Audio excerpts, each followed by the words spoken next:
João 20, 19. Ao cair da tarde daquele dia, o primeiro da semana, ou seja, o domingo, estando trancadas as portas da casa onde estavam os discípulos, com medo dos judeus, Jesus veio e se pôs no meio deles, dizendo: paz seja convosco. Em outra tradução, que a paz esteja com vocês. E dizendo isso, lhes mostrou as mãos e o lado.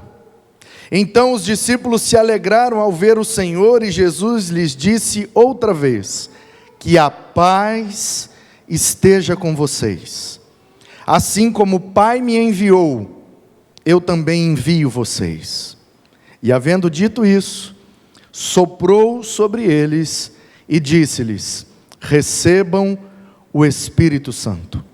Se de alguns vocês perdoarem os pecados, são-lhes perdoados. Mas se os retiverem, são retidos.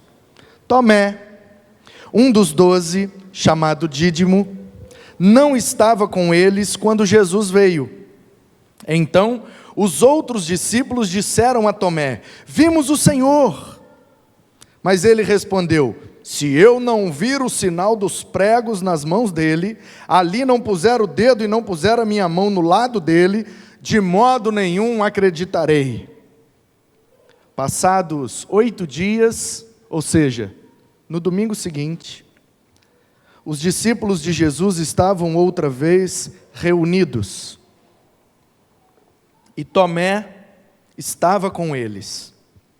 Estando as portas trancadas, Jesus veio e pôs-se no meio deles e disse: que a paz esteja com vocês.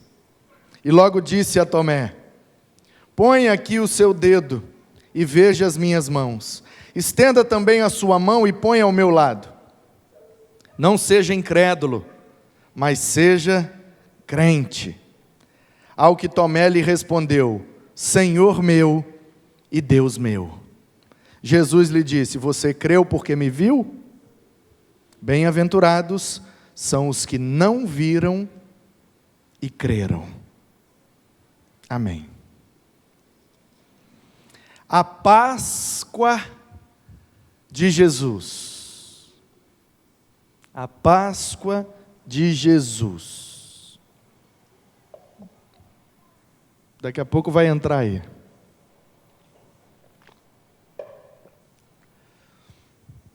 Queridos, Jesus ressuscitou num domingo como o de hoje, um domingo de Páscoa. E ali no túmulo, ele teve um diálogo com Maria, Maria de Magdala, Maria Magdalena. E ali ele apresenta para aquela mulher a sua missão. Olha, eu deveria ressuscitar porque eu vou para o meu Pai, e isso tem que se cumprir e não tem jeito. Ela não recebeu bem a notícia porque ela achou que ele tinha ressuscitado para ficar com eles para sempre. E ele disse: não, essa é a minha missão. Nascer, morrer, ressuscitar, voltar para o meu Pai, de onde derramarei o Espírito e depois voltarei para buscá-los. Essa é a missão de Jesus. Ele anuncia a Maria Madalena e vai ter com os seus discípulos. Então, a Maria Madalena, ele apresenta a sua missão. Aos discípulos, ele deseja a sua paz. A Maria Madalena, ele apresenta a sua missão. Mas aos discípulos, ele deseja a sua paz. E continua assim até hoje. Quase 2000 anos já se passaram. E Jesus continua, para alguns, apresentando sua missão, para outros, desejando a sua paz. Se somos discípulos de Cristo, somos alvo da paz de Cristo. Ele acabou de ressuscitar. Os discípulos estavam trancados numa casa e João faz questão de frisar esse detalhe. Estando as portas trancadas, se pôs no meio deles. Ora, se a porta estava trancada, como que ele entrou? Daí então, na escatologia, alguns eruditos percebem que o corpo ressurreto, o corpo glorificado, do qual Paulo ensina no capítulo 15 de 1 Coríntios, tem algumas características especiais e sobrenaturais, das quais uma delas é passar pelas portas, mesmo estando trancadas. Come, bebe, dá para tocar, como Tomé fez, porém, uma porta trancada já não prende mais um corpo glorificado. Essa é, pelo menos, o que presumimos a partir dessa narrativa. Mas o que eu quero chamar a sua atenção é que o primeiro contato de Jesus com os seus discípulos, depois da ressurreição, é para lhes desejar a paz. Jesus acabou de ressuscitar. Eles estão ali com medo, com grande expectativa. O que é que ele vai falar? Qual ordem ele vai dar? Qual vai ser o próximo passo? O que é que a gente faz agora? E ele chega e fala: que a paz esteja com vocês. Eu só vim aqui para dizer que vocês precisam ter paz. Precisam estar em paz. Porque havia muito medo no coração dos discípulos. Havia muita ansiedade. Porque se mataram o nosso líder, o que é que não vão fazer com a gente? Se crucificaram o nosso mestre, o que é que não vão fazer com a gente? Se ele, sendo o Filho de Deus, se ele que andou sobre as águas, que multiplicou pães e peixes, que ressuscitou pessoas, se fizeram isso com ele, o que é que não vão fazer com a gente? Então havia muito medo, havia muita ansiedade, muita angústia, perturbação no coração dos discípulos. E eles estavam dentro de uma casa trancados. Tamanho era o medo deles. Tamanha era a ausência de paz. Eles não tinham paz, eles estavam desesperados.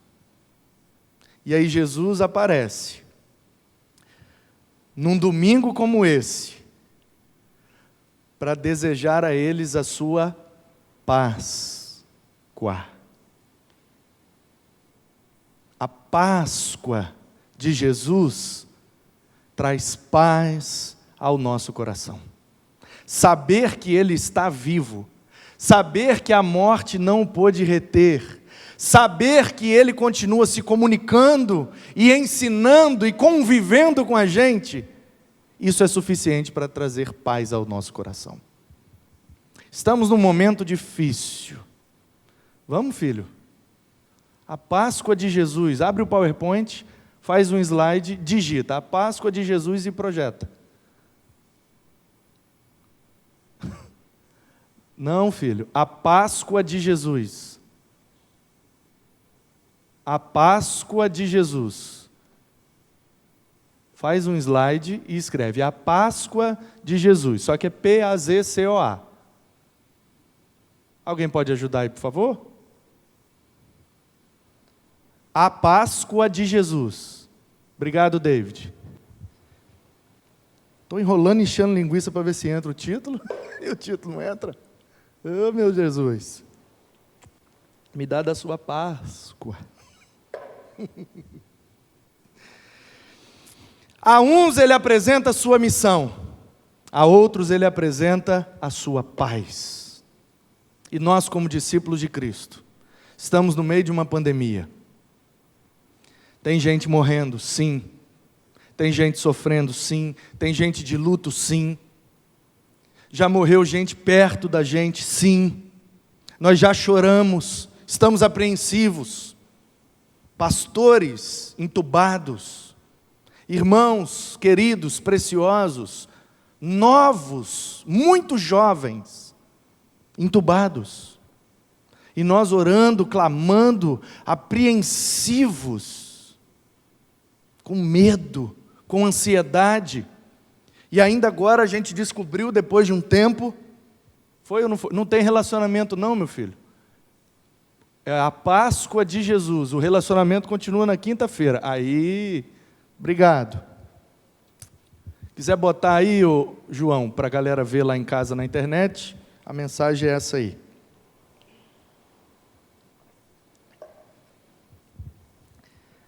E eu me sinto como esses discípulos aqui. Principalmente sendo pastor de uma igreja, no cargo que ocupo na denominação, presidindo 900 pastores nesse estado. A ansiedade, o medo, a angústia de tomarmos uma decisão errada. Se a gente fecha o templo, a gente não tem fé. Se a gente abre o templo, a gente é irresponsável. Se a gente vai para a rua trabalhar, a gente não está cuidando da vida, mas se a gente não vai trabalhar, a gente não tem como sustentar a família. É tenso esse momento que a gente está vivendo. A polarização, a briga política que essa pandemia acabou virando, tudo isso em volta da gente vai espremendo a gente, assim como as ameaças que os discípulos sentiam aqui nesse dia. O nosso mestre morreu. Eles ainda não sabiam que Jesus tinha ressuscitado. Se fizeram isso com ele, imagina com a gente. O que é que vem por aí? O que é que nos espera no futuro? O que será de nós? Jesus entra e a primeira palavra que sai da boca de Cristo, ressurreto, para os seus discípulos é: que a paz esteja com vocês. Jesus sabe o que a gente precisa, irmãos. Jesus sabe exatamente o que a gente precisa. E naquele momento os discípulos não precisavam de um milagre, os discípulos não precisavam de um mover sobrenatural, os discípulos não precisavam de nada além de paz nos seus corações. Eu sei que a gente está clamando por um milagre na vida de uma ou outra pessoa que está em momento complicado. Mas eu sinto que nesse momento, o que a gente mais precisa não é nem do milagre, é da paz que só Jesus pode dar. Porque a paz de Cristo, ela não é como a paz do mundo. Ele mesmo disse: eu vos dou a minha paz, não vou lá dou como o mundo dá. Mas a paz de Deus, ela é aquela paz que excede todo entendimento. É aquele tipo de paz que mesmo quando você não entende, você consegue dormir. Mesmo correndo risco, mesmo estando à mercê da enfermidade, da injustiça e da morte, porque viver é estar à mercê dessas coisas. Mesmo sabendo que a injustiça, a enfermidade ou a morte pode nos alcançar a qualquer momento, a gente bota a cabeça no travesseiro e dorme. Por quê? Porque Jesus nos deu a sua paz. E Ele só nos deu essa paz de maneira eficaz, porque Ele venceu a morte. Por isso que a Páscoa de Jesus, traz no pacote a paz de Jesus, porque se Ele ressuscitou, ressuscitaremos também. Estávamos mortos em nossos delitos e pecados, mas Ele nos vivificou juntamente com Ele para a vida eterna. É isso que dá paz ao nosso coração, de que se o nosso Mestre venceu a morte, Ele também vencerá a nossa morte. E nós viveremos após a morte, porque cremos nele, e Ele ressuscitou e comunica essa vida eterna conosco. É isso que nos dá paz, porque não importa a injustiça que nos alcance, não importa a enfermidade que nos alcance, não importa a morte, onde está? Perguntou o apóstolo Paulo. Ó morte, o teu aguilhão. Aguilhão, aquele, chama na roça de chucho, pedaço de madeira com um finco na ponta, para chuchar o animal, para ele ir, né? O aguilhão, de furar o boi, o animal para fazê-lo sair do lugar. E aí Paulo está dizendo que a morte tinha um aguilhão desse na nossa consciência. Olha, você vai morrer, hein? A morte, hein? Você vai morrer, hein? E muita gente vive sendo agulhado com o aguilhão da morte, com medo de morrer. Medo do vírus, porque em última instância o medo é de morrer. A gente se cuida, é lógico. A gente está aqui totalmente distanciado, com máscara, todo mundo com álcool. Fazemos de tudo para nos proteger, assim como fazemos de tudo para nos proteger de todas as outras enfermidades. Tomamos todos os cuidados, mas nem todos os cuidados do mundo podem nos livrar de todas as enfermidades e podem nos livrar de morrer. Porque o salário do pecado é a morte. Habitamos num corpo que é pecaminoso, portanto, mais tarde ou mais cedo, todos nós aqui morreremos. Essa é uma verdade que ninguém escapa. Não tem para onde correr. Pode ter dinheiro, pode ter o melhor plano de saúde, pode ser atendido no melhor hospital, pode ficar com toda a estrutura. A pandemia está aí para nos mostrar exatamente isso. Tem gente que está tratando em casa, tem gente que está tratando no PA e está vivendo. Tem gente que está na UTI do Sírio-Libanês e está morrendo. Como que você explica isso? A Bíblia diz que o nome disso é: o salário do pecado é a morte. Todos somos pecadores, portanto, todos vamos passar pela morte. Não tem para onde correr. A questão não é fugir da morte, a questão é vencer a morte. Porque ninguém, com toda a tecnologia, com toda a ciência, com toda a medicina, com toda a farmacologia, ninguém consegue protelar os seus dias além daquele segundo que já está marcado pelo Senhor para que possamos nos encontrar com Ele. Nem um segundo a mais, nem um segundo a menos. Todos nós estamos na fila invisível da morte e ninguém sabe o número da sua senha. Todos nós estamos. Daqui a pouco, um anjo puxa lá e é a minha senha. Tchau e benção. Os mais novos vão primeiro. Nem sempre. Os mais velhos vão primeiro. Nem sempre. Os mais pobres vão primeiro. Nem sempre. Não tem lógica. Portanto, queridos, diante de uma pandemia, diante da constatação de que todos nós estamos vulneráveis quando se trata de injustiça, enfermidade e morte, qual é então a solução para viver em paz? É crer que a verdadeira paz vem da Páscoa de Jesus, porque Ele ressuscitou, nós também ressuscitaremos com Ele. E iremos para um lugar onde não haverá injustiça, não haverá enfermidade e não haverá mais morte. Porque a morte não pode vencer o dono da vida. A morte não pode ganhar do autor da vida. Ele nos criou, portanto, só Ele tem poder de nos fazer viver eternamente. Você crê nisso? O texto diz, além disso, que já é muita coisa,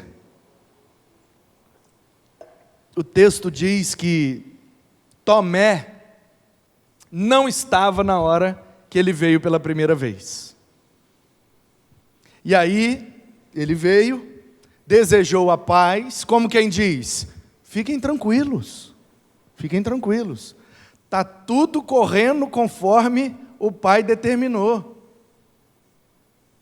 Eu tentei e falei com ele, Pai, se for possível, afasta ou passa de mim esse cálice, mas contudo que seja feita a vontade dele, e a vontade dele é que eu morresse, que eu ressuscitasse, que eu derramasse e desse o Espírito Santo a vocês, para que quando eu viesse buscar, vocês estivessem prontos para ir comigo para o lugar que eu já estou preparando para vocês. Esse é o plano. Então é como se Jesus dissesse, fica tranquilo, está tudo no script, está tudo no roteiro, nada fugiu ao controle e ao governo do meu Pai, que a paz esteja com vocês, fiquem tranquilos, está tudo dominado. E aí o Tomé deve ter chegado, e os 10 deviam estar ensandecidos, né? Por que 10? Porque o Tomé não estava, e porque Judas Iscariotes também não estava mais, certo? Já havia se retirado, por conta deixa eu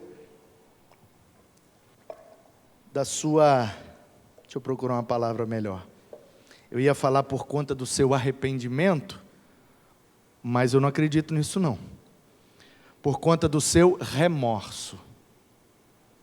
Porque se fosse arrependimento, ele procurava Jesus e se consertava, e Jesus perdoava ele e reescrevia a história dele, assim como aconteceu com Pedro. Porque Pedro também negou Jesus. Pedro também traiu Jesus. Qual é a diferença do Pedro para o Judas? O Pedro arrependeu, o Judas só teve remorso. É por isso que muitos de nós não têm nossas histórias transformadas. Porque a gente, ao invés de se arrepender, a gente fica no remorso. Faz um troço errado e se sente mal por fazer, mas não busca a mudança e a transformação. Isso não é arrependimento, isso é remorso. Então Judas, pelo seu remorso, já havia se retirado.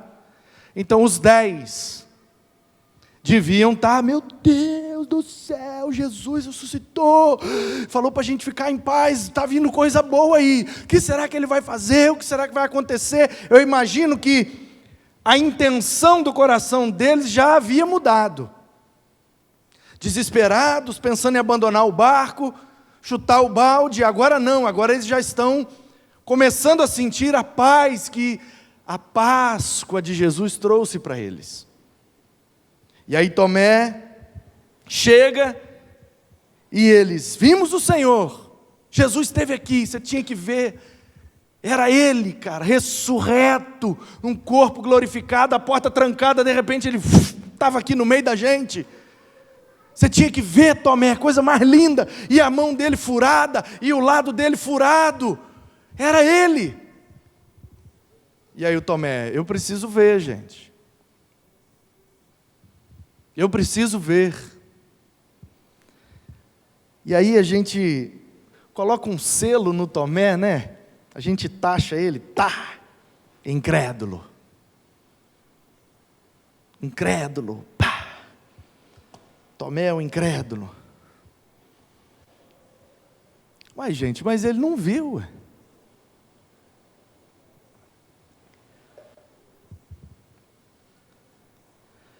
Ele queria ver. Se eu não vir o sinal dos pregos nas mãos dele, e ali eu não puser o dedo e não puser a minha mão no lado dele, eu não vou acreditar não. Eu não sei você, mas eu prefiro não taxar o Tomé de incrédulo não. Porque tudo tem uma coisa boa. Todas as atitudes têm um lado bom que você pode enxergar. Todo mundo tem um negócio bom que você pode aprender.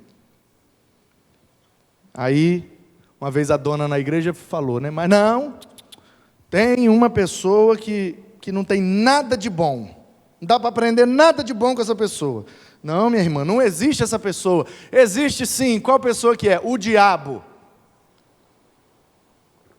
Tem nada de bom para aprender com o diabo. Ah, é? Não tem não? Perseverança e resiliência, mesmo sabendo que é derrotado, ele não para de lutar. E nós, mesmo sabendo que somos vencedores, a gente desiste. Muitos de nós precisavam ter uma aulinha com o diabo, né?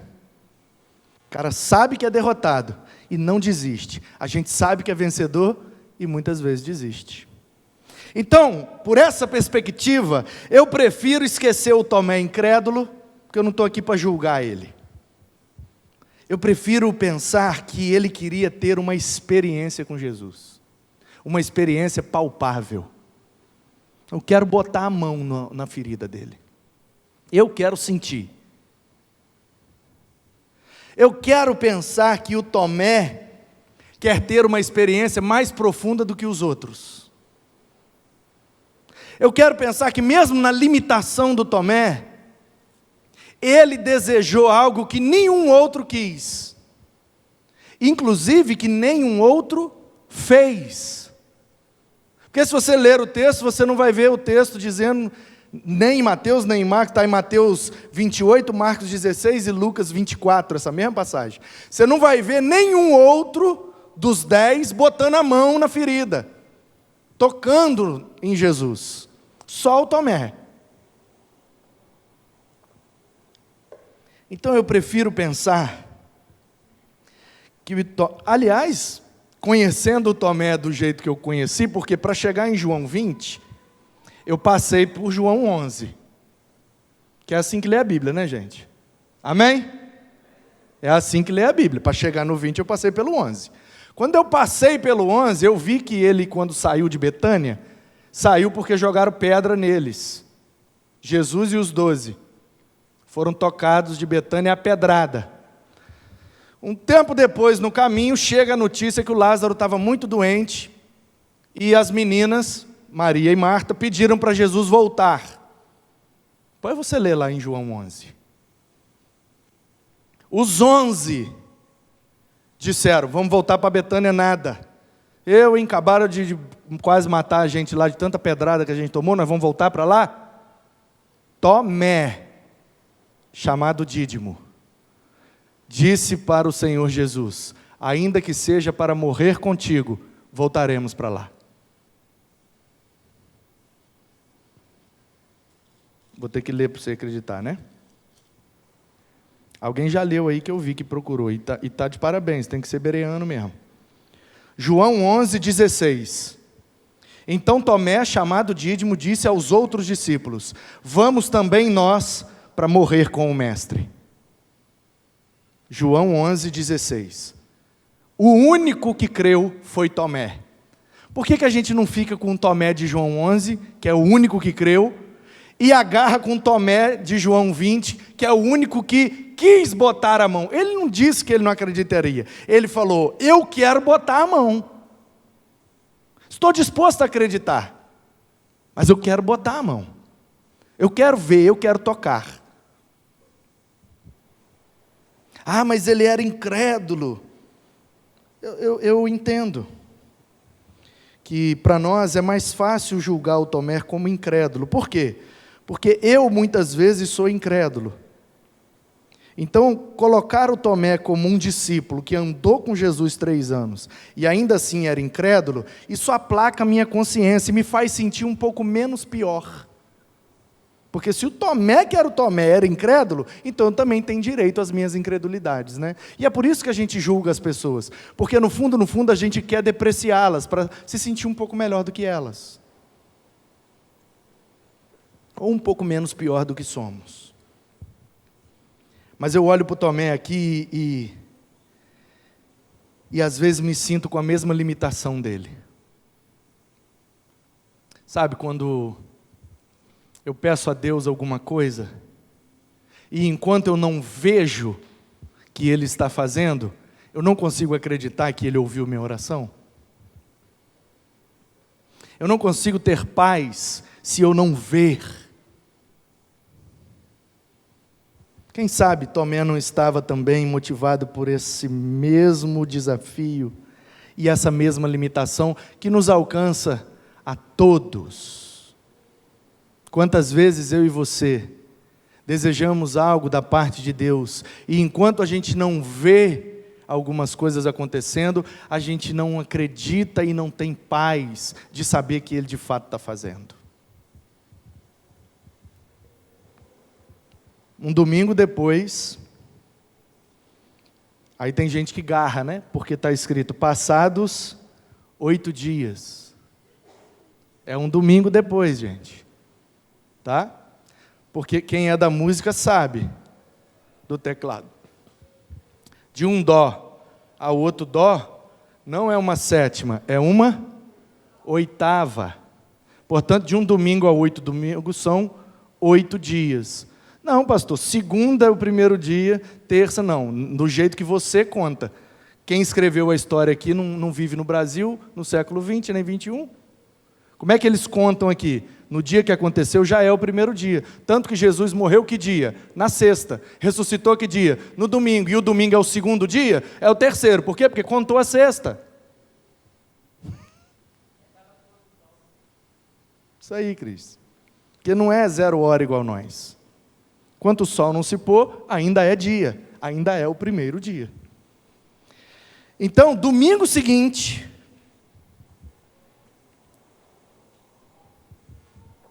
os discípulos estavam outra vez reunidos.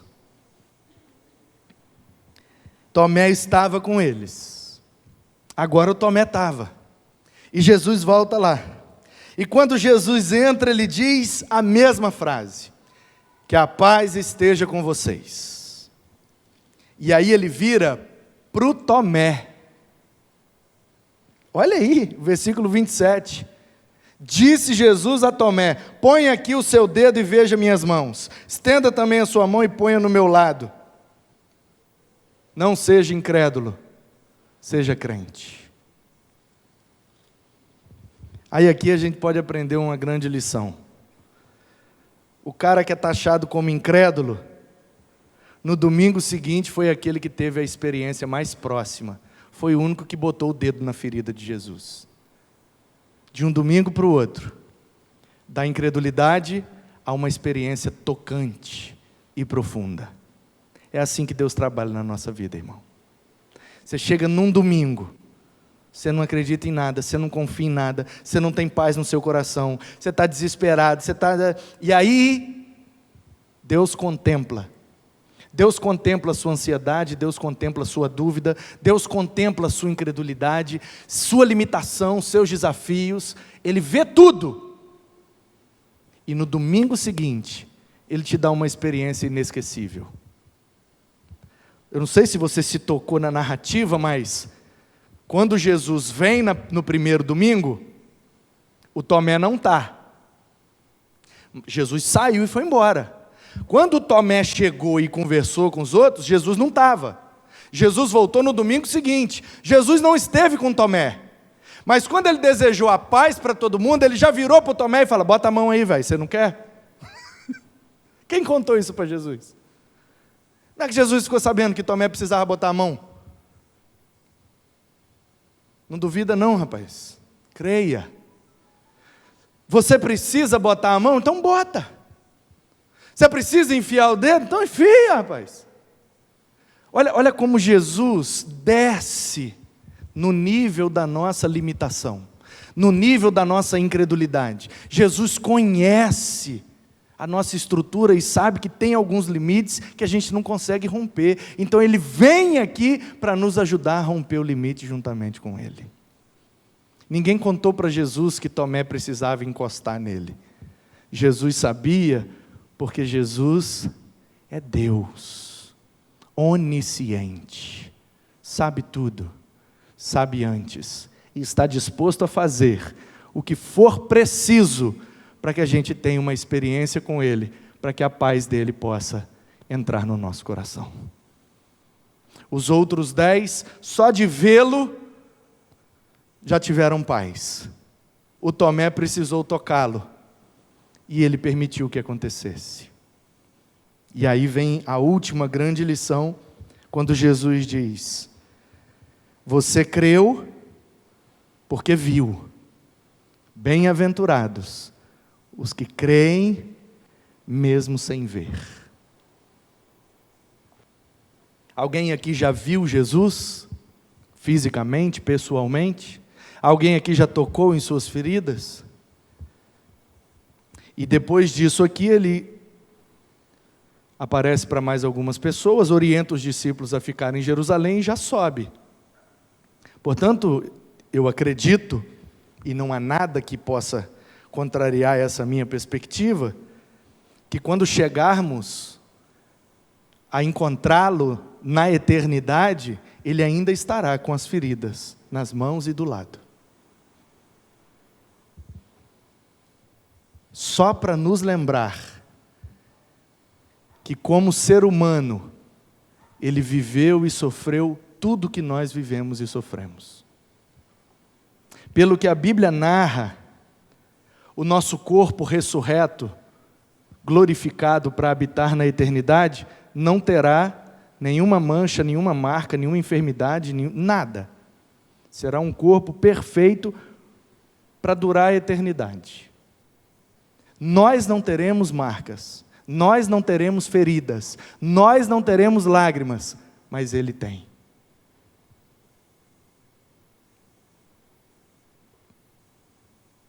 Para que ao olhar para Ele, a gente perceba o quanto Ele nos amou, o quanto Ele se entregou, o quanto Ele sofreu, para ressuscitar, com um único objetivo: alterar a nossa eternidade. Estávamos destinados à eternidade longe dEle, e Ele veio para cumprir a sua missão, para que tivéssemos uma eternidade na presença dEle. Isso é a Páscoa. Isso é a Páscoa de Jesus. Ele conhece, querido. Ele sabia que o Tomé precisava daquela experiência. E Ele permitiu.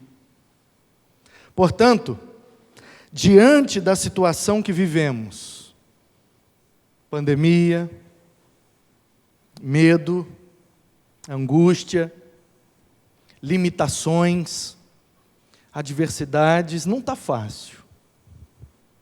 Mas eu quero que você creia, baseado nessa passagem, nessa Páscoa, eu quero que você creia que Ele te conhece, que ninguém precisa contar para Ele, Ele já sabe tudo o que você precisa, e Ele vai vir até você, vai descer no nível da sua limitação, para se revelar a você de maneira que você possa crer. Porque esse é o desejo dEle, que todos creiam e vivam eternamente junto com Ele. Que essa Páscoa possa alcançar a sua vida nessa noite. Que você saia daqui com a Páscoa de Jesus. Ele ressuscitou. Se for preciso, Ele vai deixar você ver, você tocar. Fala com Ele. Senhor, eu preciso de um sinal, eu preciso ver, eu preciso tocar, eu preciso... Peça a Ele um sinal, peça a Ele algo que vai te orientar, te direcionar, que vai te fazer sentir a presença dEle. Quero saber se isso é de Deus, se não é. Conversa com Ele, pode expor para Ele a sua limitação, pode expor para Ele a sua incredulidade, pode expor para Ele, Ele não se escandaliza com isso, pelo contrário, me parece que Ele até gosta disso. Lendo os evangelhos eu percebo que Ele sempre afugenta e exorta os que se acham bons, mas aqueles que se reconhecem limitados, fracos, falhos, incrédulos, esses são os que têm as experiências mais profundas com Ele. Portanto, não tenha medo das suas limitações, não tenha medo da sua ansiedade, não tenha medo das suas dúvidas. Ele também as conhece e está disposto a fazer o que for preciso para colher uma fé verdadeira no seu coração. Que você possa exercer essa fé, crendo que Ele vive, que Ele ressuscitou. Pela fé nós cremos, pela fé nós vemos, pela fé nós sentimos, e é por isso que somos bem-aventurados. Por isso, somos bem-aventurados. Que a paz de Deus possa inundar o seu coração nessa noite. Que a Páscoa de Jesus dê sentido e significado à sua vida.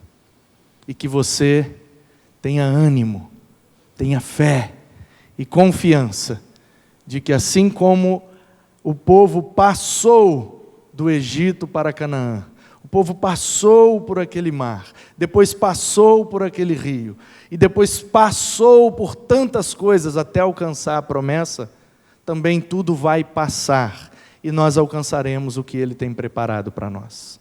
Porque nada foge ao governo das suas mãos. Ele continua no controle. O roteiro continua de pé.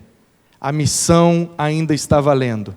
E a paz ainda está disponível.